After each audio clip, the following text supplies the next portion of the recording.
स्वागत है आपका आज की चाय पे। कल मैंने साहिबा का व्लॉग देखा। पहली बार बड़ा नॉर्मल, बड़ा संभला हुआ सा व्लॉग था। हाँ, घर में कोई बीमार होता है तो घर के लोग मिलजुल के उसकी मदद करते हैं और तीनों बच्चों ने बड़ी समझदारी से, स्पेसिफिकली कूडोस टू रिज़ा, बहुत अच्छे से, बहुत समझदारी से सारे के सारे मसाले बताती रही वो अपने जाहिद भाई को, और सब कुछ वो लेके आ गए बच्चे, और सेट भी बड़े अच्छे से करा, और जिसने रिकॉर्ड करा है वो भी बहुत अच्छे से हुआ। तो चलिए, व्लॉग तो बन गया। देखिए, ऑब्वियसली ये इनकी रोजी रोटी है और हम तो नहीं चाहते कि इनकी रोजी रुके, पर कम से कम इतना तो है, पहली बार ऐसा हुआ कि कोई घर में बीमार था और उसने हाथ में कैमरा नहीं उठाया।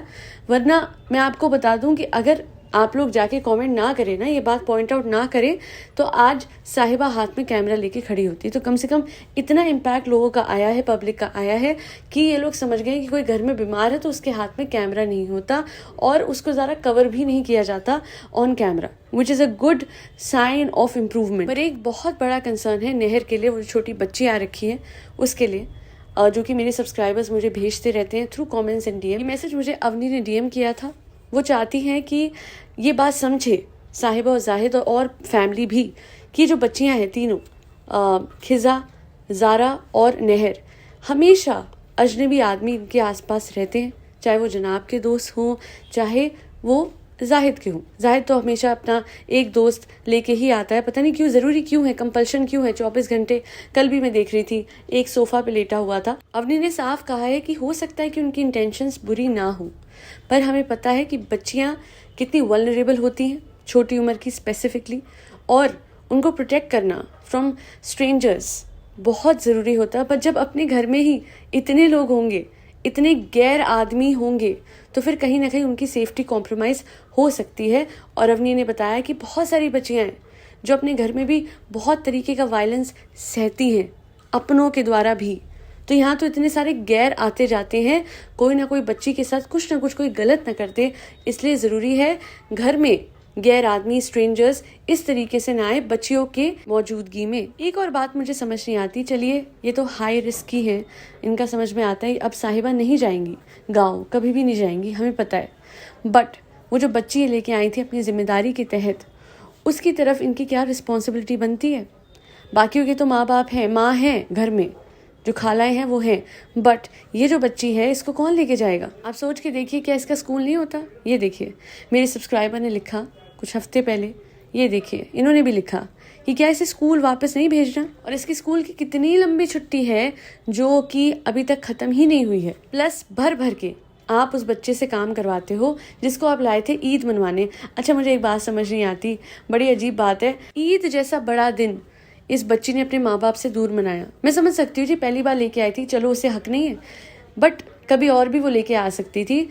ईद जो होती है, जैसे हमारे साथ होता है ना, होली, दिवाली, कुछ ऐसे त्यौहार होते हैं, नवरात्रे, ये सब कुछ अपने माँ बाप के साथ ही किए हैं हमेशा। और वो इसलिए भी क्योंकि हमारे ही मॉम डैड हमें कभी किसी रिश्तेदार के घर नहीं जाने देंगे ऐसे अकेले, वो कहेंगे साथ में चलो, या फिर हो के आ जाते हैं, पर किसी बड़े त्योहार के दिन छोड़ के नहीं आते। एंड ये जो लड़की है, ये लोगों को लेके, यहाँ पे आपको पता है कल्चर चलता है कि बच्चों को माँ बाप से दूर लेके आ जाओ, उसके बाद उनसे शूटिंग भी करवाते हैं, फोटोशूट प्रॉपर करवाते हैं और घर का काम भी करवाते हैं। चलो जी, उनकी आपने एजुकेशन के लिए पे करा है, ठीक है, समझ आता है। इन बच्चों की तो माँ है, दोनों जो किज़ा के आन है उनकी माँ है, ये ज़ारा की माँ है, बट इस बच्ची की माँ नहीं थी ना, तो कम से कम उसके फादर भी नहीं थे इस बार ईद पे।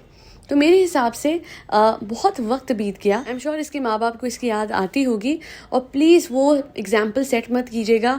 डोंट मेक हर खिज़ा 2.0, बिकॉज अब आपको पता है कि जो खिज़ा बच्ची थी वो बड़ी हो गई है, उसको उसकी एजुकेशन भारी है, तो आप एक नया बच्चा ले आए हो जो कि आपकी फ़ोटोशूट में मदद करेगा, मॉल में रिकॉर्डिंग्स करेगा, पूरे टाइम आपके कोलैबोरेशन में मदद करेगा। ये उम्र इस छोटी सी बच्चे की पढ़ने की है। Send her to school, send her back to her home, send her back to her parents. और प्लीज़ आप ये समझो कि जैसे आपको अपनी माँ के पास रहना पसंद है, अच्छा लगता है, आप दौड़ दौड़ के वापस आते हो ट्रेन पकड़ पकड़ के, वैसे ही बाकी बच्चे भी डिजर्व करते हैं अपने माँ बाप की छत्र छाँव में पलना। As simple as that. Vlogging is important for you साहिबा, बट उन बच्चों के वैल्यू सिस्टम्स को आप खराब मत करो, क्योंकि, और वो मैं इसलिए कह रही हूँ, हाँ बच्चों के लिए आप बहुत कुछ करते हो, पर कहीं ना कहीं हमने देखा है कि कैसे उन बच्चों के दिलों में अपने माँ बाप के लिए रिगार्ड कम हो जाती है।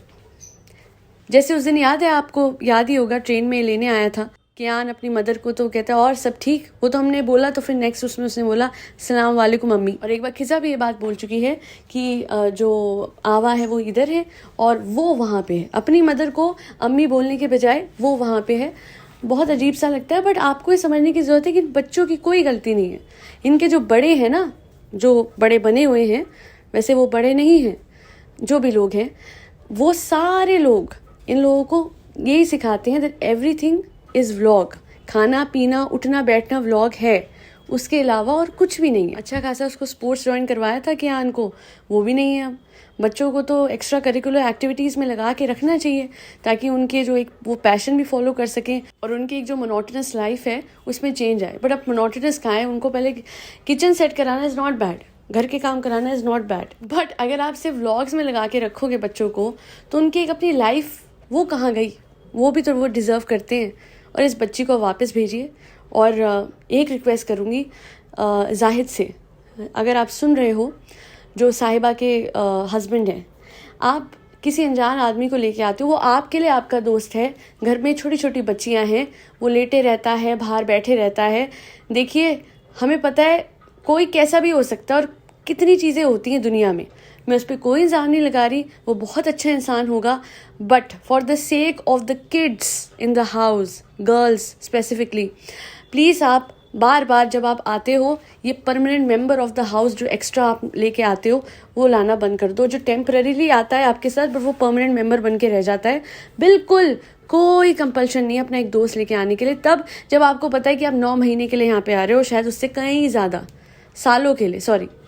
और मैं ये बोलूँगी साहिबा के मदर इन लॉ और फादर इन लॉ को, या बिल्कुल सही थे, फ्रिज नहीं खुल रहा है और अब कभी खुलेगा भी नहीं। नहीं, मैं वो बात कर रही थी ना कल, साहिबा से फ्रिज नहीं खुल रहा था, बहुत बीमार है। गेट वेल सून साहिबा, जल्दी से रिकवरी कीजिए एंड फ्रिज खोलने की कोशिश कीजिए, ठीक है। कम बैक टू मदाहा सून इफ़ यू कैन। अगर नहीं आ सकते तो कोई बात नहीं है, सालों साल रहो, मुंबई में सब कुछ है, क्यों आना क्यों है। और आंटी जी प्रणाम, सुना है आप भी देख रही हैं पॉडकास्ट, तो आगे बढ़ाइए हमारे चैनल को, आगे बढ़ाइए। चलिए, छोटों को बड़ों को छोटों को अम्मी का प्यार भरा सलाम। सानू, अम्मी की बात याद रखना बेटा, 4 अगर दुश्मनी करने वाले हैं तो 100 प्यार बांटने वाले भी हैं, और 1000 कमेंट वो भी है जिनको तुम डिलीट करते हो, है ना सानू। हाँ, बीपी ठीक है तुम्हारा, खुश रहो और दुआ बांटो बेटा। सानू, नेक्स्ट वाले का टाइटल क्या दोगे? मैडम से पहले नहीं डलवाना बेटा, उनको स्ट्रेस हो जाता है, इस बार पहले तुम अपलोड करना, ठीक है। इंग्लिश में लिखना थोड़ा सा, आई हेट्स यू एवरीबॉडी। चलो बड़ो नहीं, वापस नहीं करूंगी, बहुत बोर हो गई। आंटी जी कुछ नया लाइएगा, कुछ नया सलाम कीजिएगा, ठीक है, और कोई बुरा न माने, ठीक है। बहुत प्यार से सलाम किया है, कबूल फरमाइएगा, that'll be all. Thank you so much for watching, to like share and subscribe to आज की चाय। Thank you so much for tuning in to आज की चाय पॉडकास्ट।